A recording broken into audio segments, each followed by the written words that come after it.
अच्छा, अब हम चलते हैं जी 3NF की तरफ, जो है थर्ड नॉर्मल फॉर्म। उसके लिए दो रिक्वायरमेंट्स हैं.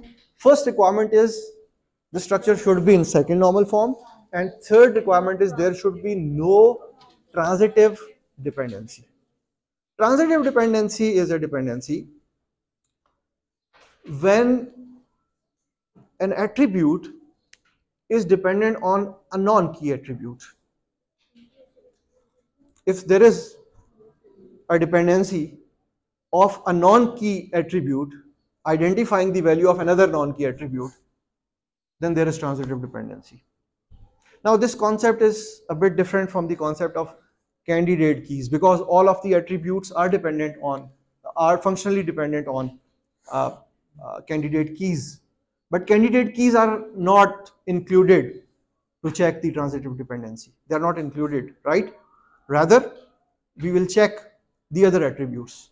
If there are some other attributes which have not been identified as identifiers, as candidate keys, they have not been marked as candidate keys, but still they can uniquely identify the value of some attributes, it would mean that still there is a dependency, and that is transitive dependency.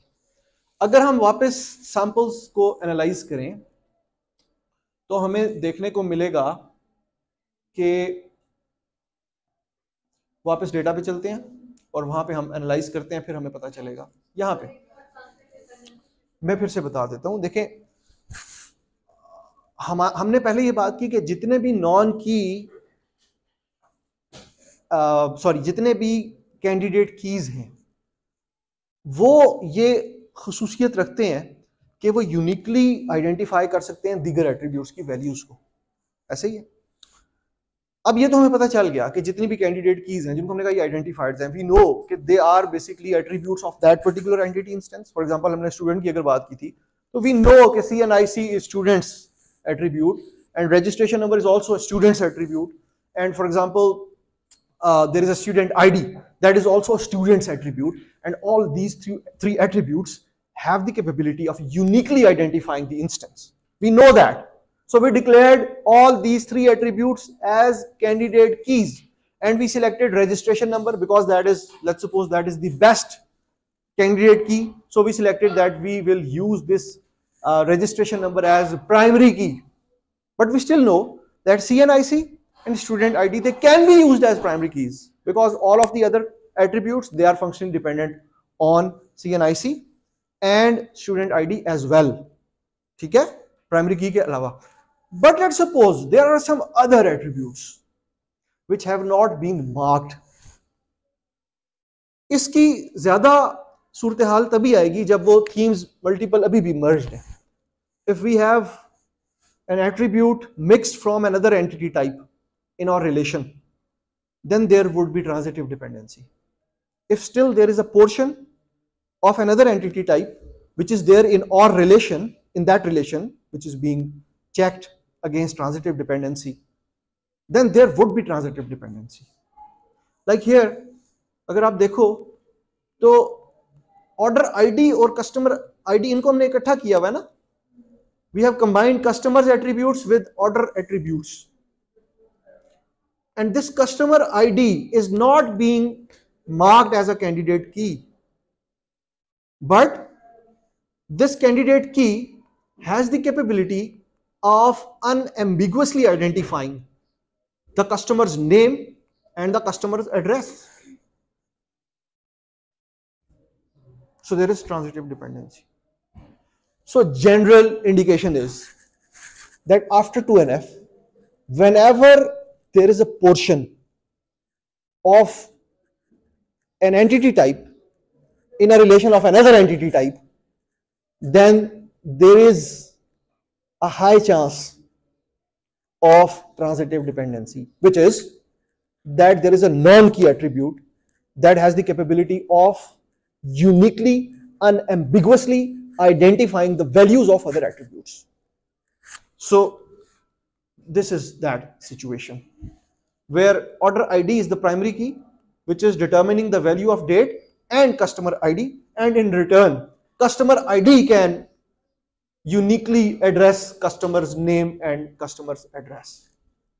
Okay, so there is transitive dependency. So next we would remove this transitive dependency. Whenever transitive dependency is removed, the relational structure is converted into 3NF, third normal form.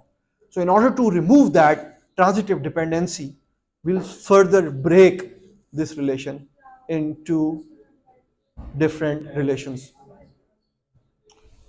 But we have to maintain the relationship as well. Okay, we have to maintain this relationship. We have to make sure that this relationship is not broken.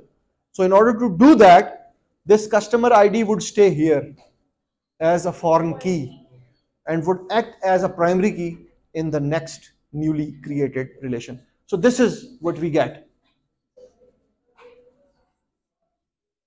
Okay, now that particular relation has been broken into further relations, but we have to maintain the relationship.